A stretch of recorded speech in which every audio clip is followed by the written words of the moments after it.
یعنی جب ہماری زندگی قرآن اور حدیث کے مطابق ہوتی تو پھر اللہ رب العالمین کیسی مدد فرماتے تھے، غیروں کے دل کے اوپر کیسا اثر تھا جب وہ اپنے مقدمات میں کسی ایمان والوں کو طرف اشارہ کرتے تھے کہ یہ جو بھی فیصلہ دیں گا تو ہم اس کے اوپر ماننے کے لیے تیار ہے۔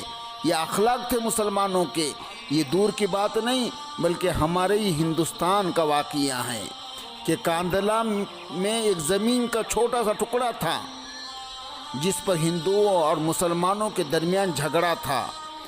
ہندو کہتے تھے کہ یہ ہماری جگہ ہے، ہم یہاں پر مندر بنائیں گے، اور مسلمان کہتے تھے یہ ہمارا ہے، ہم یہاں مسجد بنائیں گے۔ جب دونوں طرف سے اس قسم کی باتیں ہونے لگیں تو پورے شہر کے اندر آگ لگنے کا خطرہ پیدا ہو گیا، دنگا و فساد ہونے کا خطرہ پیدا ہو گیا۔ انگریز حکمراں تھا، وہ پریشان ہوا کہ اب اس بات کو کیسے سنبھالا جائے۔ مقدمہ عدالت میں پہنچ گیا، جج انگریز ہے، اس کے سامنے مسلمان بھی کھڑے اور ہندو بھی کھڑے ہوئے تھے۔ جج نے کہا کوئی تجویز ایسی بناؤ کہ جس سے آپس کا جھگڑا ختم ہو جائے، جھگڑا کیے بغیر ہی کوئی فیصلہ ہو سکے، آپس میں کچھ سمجھوتا کرو، کچھ بیٹھ کے بات چیت کرو۔ ہندوؤں نے کہا کہ ہمارے پاس ایک طریقہ ہے۔ جج نے پوچھا وہ کون سا طریقہ ہے، وہ کون سی تجویز ہے؟ کہنے لگے ہم ایک مسلمان عالم کا نام بتاتے ہیں، آپ ان کو اپنے پاس بلا لیجئے اور ان سے پوچھ لیجئے کہ یہ جگہ کس کی ہے۔ اگر وہ کہے کہ ہندو کی ہے تو ہمارے حوالے کر دیجئے، اور اگر وہ کہے کہ مسلمانوں کی ہے تو ان کے حوالے کر دیجئے۔ دیکھیے ایک غیر مسلم کہہ رہے ہیں کہ ہمارے پاس ایک مسلمان ہے، ہم اس کے گواہی کے اوپر اگر وہ یہ کہے کہ یہ مسلمانوں کی ہے تو ہم آٹومیٹک چھوڑ دیں گے، ہمیں کوئی جھگڑا کرنے کی ضرورت نہیں، لیکن شرط یہ ہے کہ ہم ان کا نام صرف آپ کو تنہائی میں بتائیں گے، لوگوں کے سامنے نام کو نہیں ظاہر کیا جائے گا۔ جج نے مسلمانوں سے پوچھا کہ آپ کو یہ شرط منظور ہے؟ اب مسلمانوں نے سوچا کہ وہ مسلمانی کا ہی نام لیں گے، لہٰذا وہ مسلمانی ہوں گا تو وہ مسجد بنانے کے لیے بات کریں گا اور وہ ہمارے طرف سے ہی گواہی دیں گا کیونکہ اللہ کا گھر بنانا ہے۔ تو چنانچہ مسلمان کہنے لگے ہاں ہمیں منظور ہے۔ اب جج نے فیصلے کی اگلی تاریخ دے دی۔ جج نے ہندوؤں سے تنہائی کے اندر نام پوچھا کہ بتاؤ وہ مسلمان کا نام کیا ہے جس کو تم گواہ بنا رہے ہو، تم کو اتنا یقین ہے اس کے اوپر؟ تو انہوں نے کہا کہ ہاں جج صاحب ہمیں اس مسلمان کے اوپر پورا بھروسہ ہے۔ تو انہوں نے بتایا کہ اس مسلمان کا نام مفتی الہی بخش ہے۔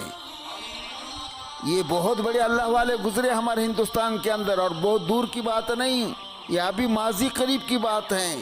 یہ سلسلہ عالیہ نقش بندیہ کے صاحب نسبت بزرگ تھے۔ باہر نکل کر دوسرے ہندوؤں نے اپنے نمائندے ہندو کو بڑی ملامت کی کہ تم نے ایک مسلمان کا نام دے دیا ہے، وہ تو مسلمان کے حق میں گواہی دیں گا، تم نے تو اپنے ہاتھوں سے اپنے پاؤں پر کڑاڑی مار دی۔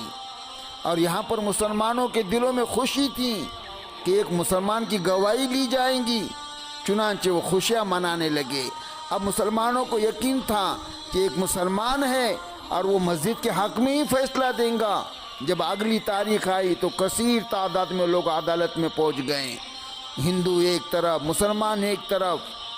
اب دیکھیں کہ جس کا نام لیا گیا تھا وہ کون سا مسلمان ہے، تو دیکھا کہ مفتی الہی بخش رحمۃ اللہ علیہ وہاں تشریف لے آ رہے۔ جج نے مفتی صاحب سے کہا جناب آپ بتائیے یہ زمین مسلمانوں کی ہے یا ہندوؤں کی؟ مسلمان خوش تھے کہ ابھی کہیں گے کہ مسلمانوں کی ہے، مگر مفتی صاحب نے فرمایا یہ زمین ہمارے ہندو بھائیوں کی ہے۔ جج نے پوچھا کیا اس زمین پر ہندو اپنا گھر بنا سکتے ہیں؟ مفتی صاحب نے فرمایا جب ہندو کی ملکیت میں ہے تو چاہے وہ مندر بنائے یا گھر بنائے یہ ان کی مرضی ہے، ان کو اختیار ہے، چاہے وہ کچھ بھی بنائے۔